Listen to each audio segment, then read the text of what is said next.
If someone suddenly reaches out and grabs your sides, your body instantly triggers a profound, involuntary reaction. This physical response is highly localized, typically erupting when contact is made in three extremely sensitive anatomical zones: your rib cage, and your armpits, and the soles of your feet. The incoming touch forces a sudden cascade of physiological events. It produces an abrupt burst of laughter, sharp muscle spasms, and an overwhelming urge to physically twist away from the contact. Now, try to replicate that exact same response yourself.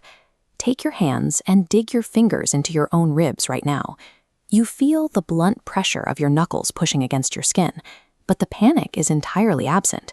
There are no muscle spasms, and there is absolutely no involuntary laughter. Mechanically speaking, the physical inputs haven't changed. You are using the exact same fingers, applying the exact same amount of pressure, and stimulating the exact same nerve endings on your torso.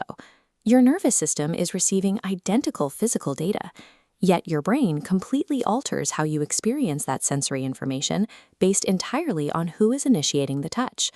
To understand why this discrepancy occurs, we have to look past the surface of the skin and zoom into the motor cortex of the brain, right at the fraction of a second you decide to move your hand.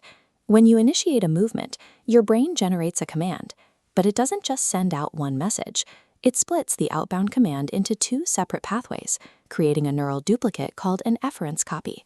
The primary signal travels directly down your spinal cord.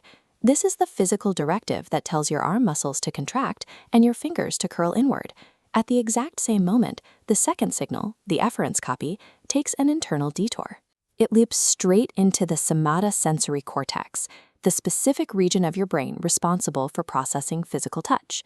This duplicate signal acts as a physiological weather report. It forecasts the precise physical sensation your moving fingers will create, milliseconds before they ever make contact with your ribs. Every self-initiated movement you make is a closed loop. You execute a physical action while simultaneously generating an internal prophecy of exactly what that action will feel like. Fast forward to the moment your fingers actually dig into your ribs. As the feeling of touch registers on your skin, your brain performs a lightning-fast internal audit. It compares the live sensory data arriving from your ribs directly against the forecast generated by the efference copy. In this diagram, you can see how the signals align.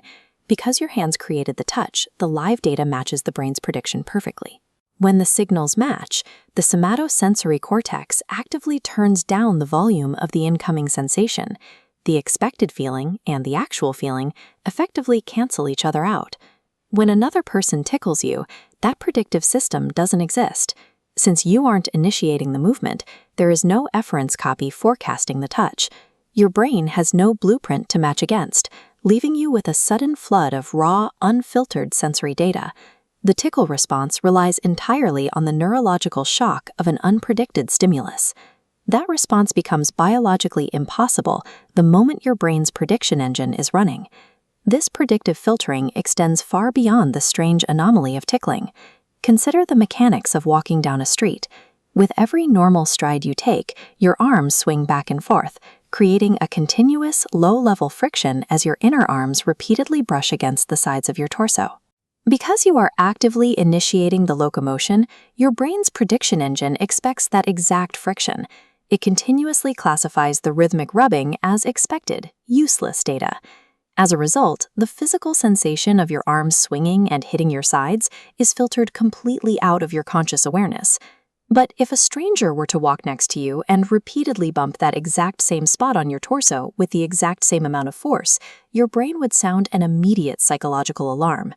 If your nervous system failed to suppress self-generated touch, you would be perpetually bombarded by the feeling of your clothes sliding over your skin, the weight of your tongue in your mouth, and your limbs brushing past one another. You would live in a paralyzing state of continuous sensory overload. Human evolution required a system to forcefully mute the self. By tuning out the predictable noise generated by our own bodies, the brain preserves its vital processing bandwidth to detect sudden environmental changes and external threats. The inability to tickle yourself is a highly tuned biological firewall. It actively numbs you to your own physical presence, ensuring your mind remains sharply anchored to the outside world.